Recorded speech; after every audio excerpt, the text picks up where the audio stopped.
पूरे देश में एक ललक है, एक आग्रह है जातिगत जनगणना के लिए, जिसके माध्यम से हमें ये पता चलेगा कि कौन कहां खड़ा है। अपने पड़ोस के एक देश में लोग बाकी कारकों के अलावा जो लोग आर्थिक प्रगति में अपना चेहरा नहीं ढूंढ पाए, वो सड़कों पर उतर आए और सत्ता बदल के रख दी। मैं समझता हूं हम लोगों को प्रिवेंटिव स्टेप्स लेना चाहिए। कोई भी परमानेंट नहीं है सर, न वो परमानेंट वहां है, न ये लोग परमानेंट यहां है।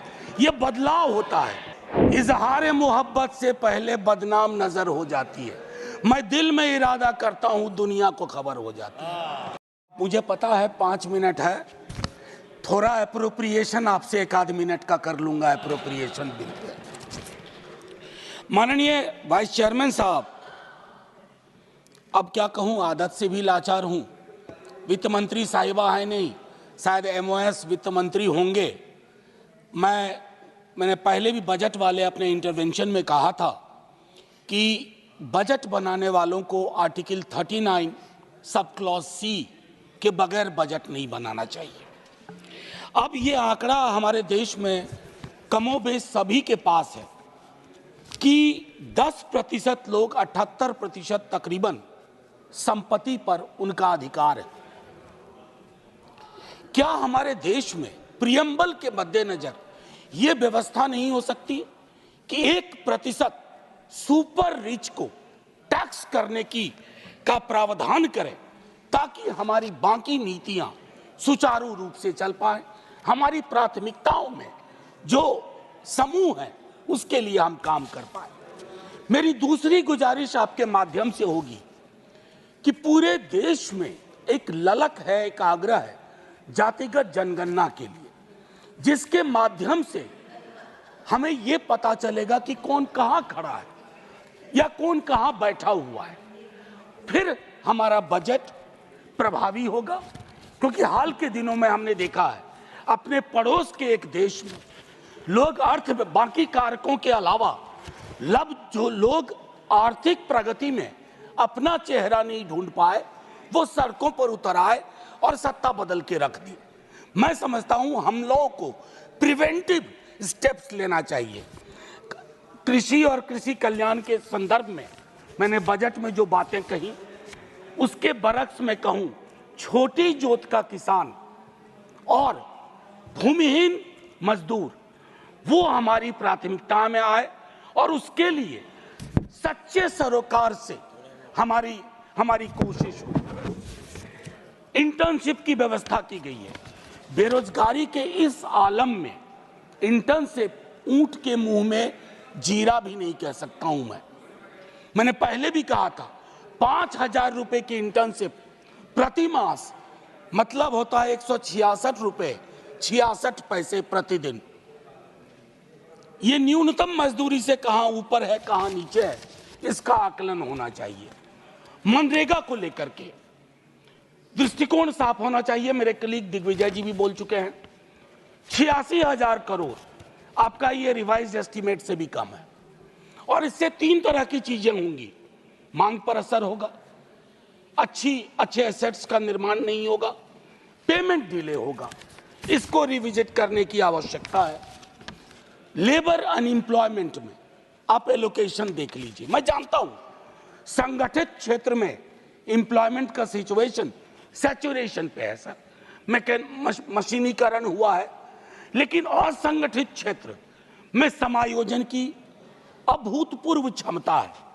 जो हम एमएसएमई कहते हैं ना सर, उसमें खास करके माइक्रो और स्मॉल पर हमारा फोकस ज्यादा होना चाहिए, ताकि बेरोजगारी का जो ये विकराल जो एक मंजर है उसको हम एड्रेस कर पाए। सर, आज से कुछ बरस पूर्व ले जाऊंगा।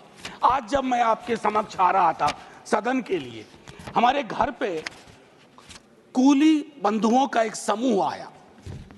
उन्होंने अपनी एक मांग रखी सर। एक कुली नाम की फिल्म देखी होगी आपने भी, क्योंकि हमारी आपकी उम्र में कोई खास फर्क है नहीं, हम सब उस फिल्म को कई बार देखे। वो जो कुली की संकल्पना थी, आज उनकी हालत क्या है सर।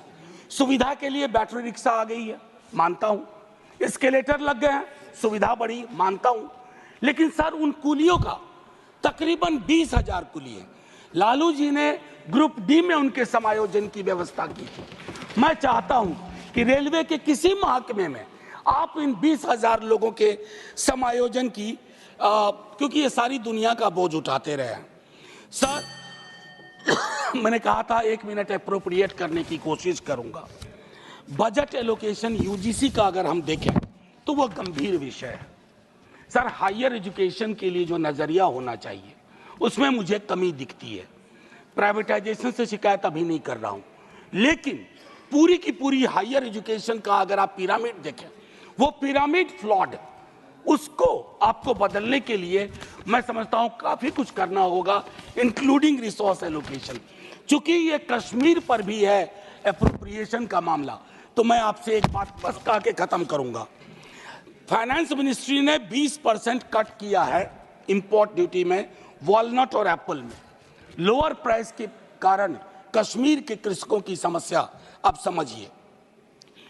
उसके अलावा जो स्लैशिंग ऑफ इंपोर्ट ड्यूटी है 70 से 50%, वो वॉशिंगटन एप्पल पे, यानी कि वॉशिंगटन का सेब, उससे कश्मीरी सेब उत्पादकों पे कितना फर्क पड़ा है ये फाइनेंस मिनिस्ट्री को समझना चाहिए। और एक और आखिरी टिप्पणी करूंगा, ये जो कश्मीरी सेफ्रॉन है, आपने इंपोर्ट फ्री सेफ्रॉन ईरान से मांगा कर लिया। नतीजे में क्या हुआ है, कश्मीर का जो सेफ्रॉन का पूरा यूनिट है वो छत विच्छत महसूस कर रहा है। तो माननीय उपसभापति महोदय, मैं सिर्फ इतना कह के अपनी बात खत्म करूंगा कि ये सब रिचुअल न बन जाए कि अप्रोप्रिएशन पे बात होनी है, कल फाइनेंस पे बात होगी, बजट पे बात हुई है। अगर सरोकार प्रदर्शित किए जाते हैं, और ये इसलिए नहीं है, कोई भी परमानेंट नहीं है सर, न वो परमानेंट वहां है न ये लोग परमानेंट यहाँ है, ये बदलाव होता है। लेकिन सामूहिक सरोकार, बुरा मत मानिए ना मनोज जी, मेरी दिक्कत क्या है माननीय उपसभापति महोदय, इजहार मोहब्बत से पहले बदनाम नजर हो जाती है। मैं दिल में इरादा करता हूं, दुनिया को खबर हो जाती है। पूरे देश में एक ललक है, एक आग्रह है जातिगत जनगणना के लिए, जिसके माध्यम से हमें ये पता चलेगा कि कौन कहां खड़ा है। अपने पड़ोस के एक देश में लोग बाकी कारकों के अलावा जो लोग आर्थिक प्रगति में अपना चेहरा नहीं ढूंढ पाए, वो सड़कों पर उतर आए और सत्ता बदल के रख दी। मैं समझता हूं हम लोगों को प्रिवेंटिव स्टेप्स लेना चाहिए। कोई भी परमानेंट नहीं है सर, न वो परमानेंट वहां है न ये लोग परमानेंट यहाँ है, ये बदलाव होता है। इजहार मोहब्बत से पहले बदनाम नजर हो जाती है। मैं दिल में इरादा करता हूं, दुनिया को खबर हो जाती है। मुझे पता है 5 मिनट है, थोड़ा एप्रोप्रिएशन आपसे 1 मिनट का कर लूंगा। एप्रोप्रिएशन बिल पे माननीय वाइस चेयरमैन साहब। न्यूज नेशन अब व्हाट्सएप पर खबरों के ताजा अपडेट के लिए न्यूज नेशन के इस QR कोड को स्कैन करें।